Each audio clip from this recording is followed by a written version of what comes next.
Hello दोस्तों, कैसे हैं आप लोग। उम्मीद है आप अच्छे से होंगे। दोस्तों, आज हम लोग सीखेंगे centroid, orthocentre, incentre and circumcentre से रिलेटेड कुछ ऐसी बातें जो जो काफ़ी महत्वपूर्ण है, लेकिन मैक्सिमम जगह इसको देखा नहीं जाता है, लिखा नहीं रहता है। ये कुछ पीछे जो कॉन्सेप्ट आप लोग पढ़े हैं इन सब टॉपिकों से रिलेटेड, उसी का एडवांस फॉर्म है। सीखिए, इसके हेल्प से आप क्वेश्चनों को आसानी से सॉल्व कर पाएंगे, इन सब टॉपिकों से रिलेटेड क्वेश्चन को। आइए शुरुआत करते हैं।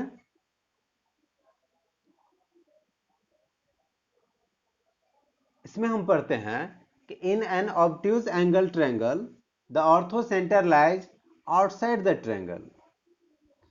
किसी ऑब्ट्यूज एंगल ट्रायंगल में ऑर्थो सेंटर ट्रायंगल के आउटसाइड में लाई करता है। देखिए कैसे इस बात को समझेंगे।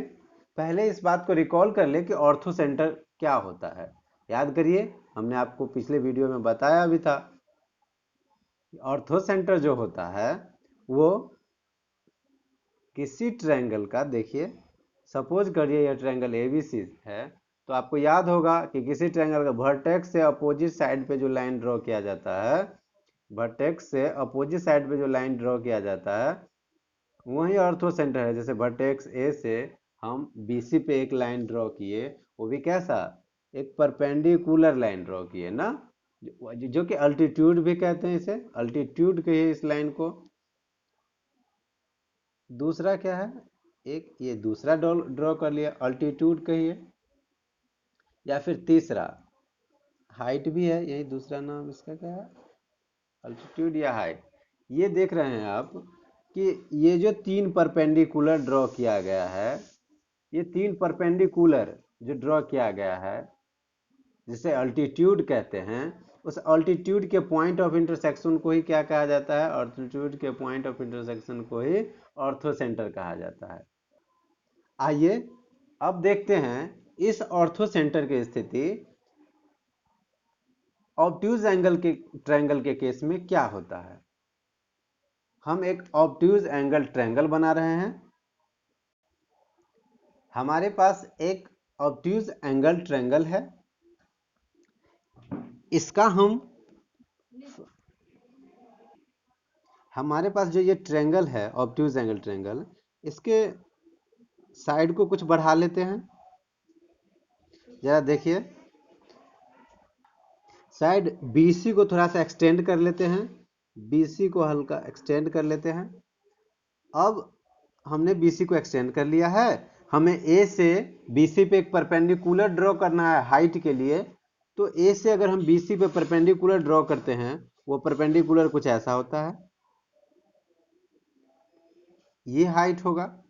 वहीं C से जो परपेंडिकुलर ड्रॉ करते हैं, C से जो परपेंडिकुलर ड्रॉ करते हैं, ये उसकी स्थिति कुछ ऐसी होती है। एक तीसरा परपेंडिकुलर ड्रॉ करना है B से AC पर, B से AC पर एक परपेंडिकुलर ड्रॉ करेंगे तो उसकी स्थिति कुछ ऐसी होगी। ये परपेंडिकुलर को अगर पूरा एक्सटेंड किया जाए तो ये यहाँ तक आ जाएगा। मैं फिर से बनाना चाहूँगा। देखिए, एक डायरेक्ट अगर हम ड्रॉ कर रहे हैं B से AC पे एक परपेंडिकुलर, तो ये कुछ इस तरह से फिगर बन रहा है। हम क्या देख रहे हैं दोस्तों, यहाँ जो हम देख रहे हैं, जहाँ पे ये तीनों अल्टीट्यूड जो इंटरसेक्ट कर रहा है वही ऑर्थो सेंटर होगा। तो हमने देखा कि ऑब्ट्यूज एंगल ट्रायंगल के केस में ऑर्थो सेंटर तो ट्रायंगल के बाहर, आउटसाइड द ट्रायंगल लाई करता है। तो यही हमें सीखना था कि ऑब्ट्यूज एंगल ट्रायंगल में ऑर्थो सेंटर ट्रायंगल के आउटसाइड लाई करता है। अब आप देखते हैं हम अगला कॉन्सेप्ट, जो कि है in a right angle triangle the length of median drawn to the hypotenuse is equal to the half of the hypotenuse. किसी राइट एंगल ट्रायंगल में जो लेंथ ऑफ मीडियन, किसी राइट एंगल ट्रायंगल में median का जो length होता है, जो किसी हाइपोटेनस पे जो ड्रॉ किया जाता है, वो हाइपोटेनस के का आधा होता है। हमारे पास है ट्रायंगल ABC, एक कोई ट्रायंगल है जो कि एक राइट एंगल ट्रायंगल है।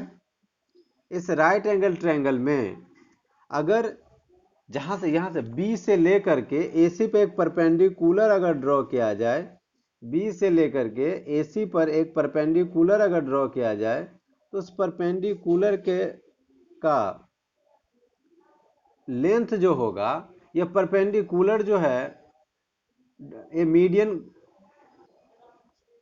सॉरी दोस्तों, ये परपेंडिकुलर नहीं मीडियन ड्रॉ करेंगे। मीडियन जब आप इस पे ड्रॉ करते हो तो मैं इसका नेमिंग कर देता हूँ BD। ये जो BD मीडियन देख रहे हैं आप, वो इसको AC को दो इक्वल पार्ट में डिवाइड कर रहा है। इस मीडियन की जो प्रॉपर्टी है, ये जो BD लेंथ आप देख रहे हैं, वो BD is equal to half of AC। यही प्रॉपर्टी था कि जो BD जो मीडियन ड्रॉ किया जाता है, वो पूरे हाइपोटेनस का आधा होता है। AC का आधा हो गया BD। अब इसी से रिलेटेड एक और प्रॉपर्टी है जो हम आगे देखेंगे। वो देखिए क्या है कि ये जो मीडियन आपने ड्रॉ किया है, ये दिस मीडियन इज सर्कुम रेडियस। यह सर्कम रेडियस का काम करता है। अगर इस ट्रायंगल पर एक सर्कम सर्कल ड्रॉ किया जाए तो वो सर्कम रेडियस का काम करता है। और वो जो मिड पॉइंट है, जहां पे मिड पॉइंट है उस AC का, वो सर्कम सेंटर का काम करता है। अब समझते हैं फिगर में। जैसे आपने पीछे फिगर देखा था कि कोई ABC ट्रायंगल है, B से BD हमने ड्रॉ किया था। दोस्तों, B से जो BD ड्रॉ किया था वो AC का आधा था। अब ये जो BD आप देख रहे हैं, एक मैं सर्कम सर्कल ड्रॉ करूं, सर्कम सर्कल याद होगा, तीनों वर्टेक्स को टच करता हुआ एक सर्कल ड्रॉ किया जाएगा। मैं ड्रॉ करता हूं। यह जो सर्कम सर्कल ड्रॉ किया गया है, ये BD इस सर्कम सर्कल का रेडियस का काम करेगा। BD को अगर अगर सर्कम सर्कल का जो रेडियस होता है, जैसे हम कैपिटल R ले लेते हैं, सर्कम सर्कल का रेडियस, वो कैपिटल R किसी सर्कल सर्कल का रेडियस का काम करेगा। ये this is actually small capital R ले लिए। और ये जो सर्कम सर्कल है, इस सर्कल सर्कल का रेडियस का काम कर रहा है। और ये जो मिड पॉइंट जो देख रहे हैं आप, D जो है वो सर्कम सेंटर का काम कर रहा है। D is actually circum centre. And और ये BD जो लेंथ आपने देखा, वो एक्चुअली क्या है, वो सर्कम रेडियस का काम कर रहा है इस सर्कम सर्कल के लिए। आइए दोस्तों, अब इसकी अगली प्रॉपर्टी को देखते हैं। वो कौन सी प्रॉपर्टी है? ये है कि in N obtuse angle triangle the circum centre lies outside the triangle. इससे पहले हमने देखा था कि ortho centre obtuse angle triangle में ट्रायंगल के आउटसाइड लाई करता था। अब यहां हमने देखा कि सर्कम सेंटर भी ट्रायंगल के ऑब्ट्यूज एंगल ट्रायंगल के आउटसाइड लाई करता है। अब देखिए, अब यहां हम ड्रॉ कर रहे हैं कि कैसे circumcircle outside the triangle lie करता है। पहले एक ऑब्ट्यूज एंगल ट्रायंगल बना लेते हैं। हमने एक ट्रायंगल ड्रॉ किया है, ट्रायंगल PQ और R। इस ट्रायंगल में अगर हमको सर्कम सेंटर चाहिए, तो हम सर्कम सेंटर क्या होता है, perpendicular bisector of sides of a triangle meet at a point is called circumcentre. Perpendicular bisector जहां पे मीट करेगा, उसी पॉइंट को क्या कहते हैं, सर्कम सेंटर कहते हैं। तो हमने क्या किया, पहले PQ का परपेंडिकुलर बाइसेक्टर ड्रॉ किया। PQ का परपेंडिकुलर बाइसेक्टर ये रहा, परपेंडिकुलरली बाइसेक्ट कर लिया। अब PR का परपेंडिकुलर बाइसेक्टर है जो परपेंडिकुलरली PR को डिवाइड कर रहा है। ये देखिए PR का परपेंडिकुलर बाइसेक्टर है। अब QR का परपेंडिकुलर बाइसेक्टर हम ड्रॉ कर रहे हैं। QR का परपेंडिकुलर बाइसेक्टर जो हम ड्रॉ करेंगे, वो कुछ इस तरह से पास कर जाएगा। परपेंडिकुलर बाइसेक्टर आपको पता है, ये इसको परपेंडिकुलरली डिवाइड कर रहा होगा। इस तरह से यहाँ जो साइड है इसको भी परपेंडिकुलरली डिवाइड कर रहा होगा इक्वली। ये भी परपेंडिकुलरली, और तीसरा परपेंडिकुलरली इसको डिवाइड कर रहा है। तो ये perpendicularly by point of intersection जो है आप देख रहे हैं, वहीं क्या है, वहीं सर्कम सेंटर है जो इसके आउटसाइड में लाई करता है।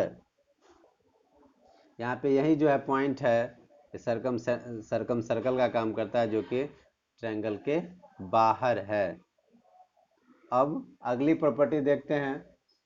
ऑर्थोसेंटर सर आइसोसेलेस ट्रायंगल में क्या होता है? In an isosceles triangle centroid, orthocentre, circumcentre and incentre और lie in the median to the base, और lie on the median to the base.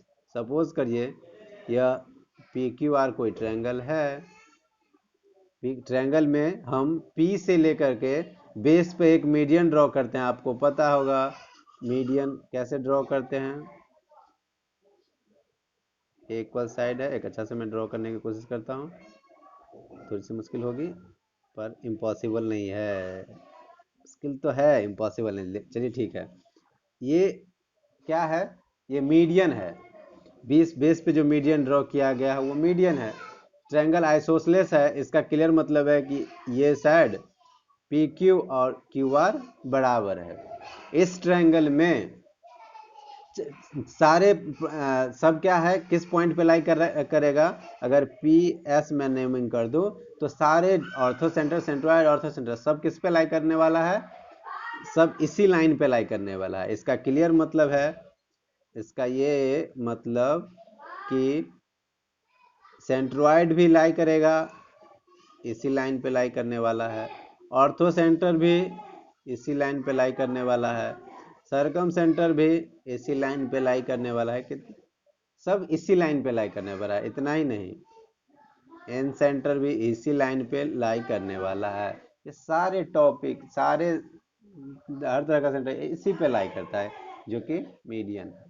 आइए एक और प्रॉपर्टी देखते हैं इससे रिलेटेड। वो क्या है?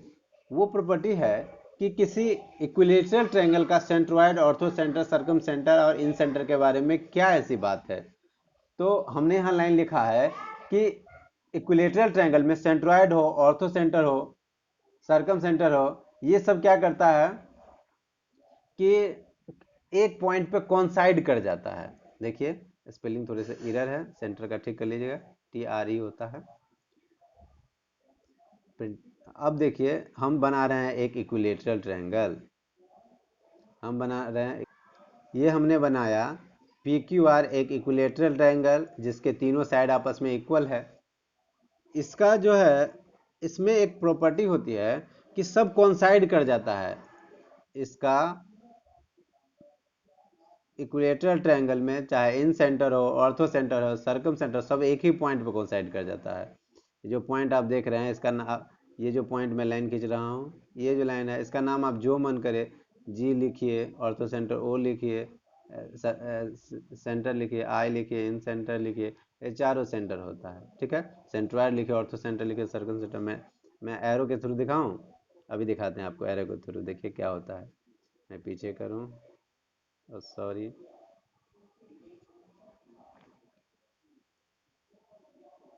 यहाँ जो हमने लाइन ड्रॉ किया था, दिस इज एक्चुअली यही सेंट्रोइड, यही ऑर्थो सेंटर, यही सर्कम सेंटर, यही इन सेंटर, सब कुछ। आइए आगे देखते हैं एक और नई प्रॉपर्टी कि the ratio of circum radius and in radius of N equilateral triangle is 2:1। Circum radius और इन रेडियस का जो है रेशियो होता है वो 2:1 होता है। इसके लिए मुझे एक ट्रायंगल चाहिए होगा, इक्विलेटरल ट्रायंगल चाहिए होगा। मैं अभी ड्रॉ कर ले रहा हूँ। यह एक इक्विलेटरल ट्रायंगल मैंने ड्रॉ किया। इक्विलेटरल ट्रायंगल का आपको पता होगा कि इन रेडियस, यहाँ पे मैं अंदर में एक, यहाँ हमने दोस्तों यहाँ हमने ड्रॉ किया है एक, this is actually circum circle और अंदर में इन सर्कल। सर्कम सर्कल और इन सर्कल में तो इसका रेडियस जो होगा दोनों का, इक्विलेटरल ट्रायंगल हमने कहा था कि सर्कम सेंटर और इन सेंटर दोनों बराबर होता है। तो मैं कलर चेंज कर लेता हूँ और देखिए यहाँ से सेंटर तो कॉमन है, तो दोनों का रेडियस ये होगा।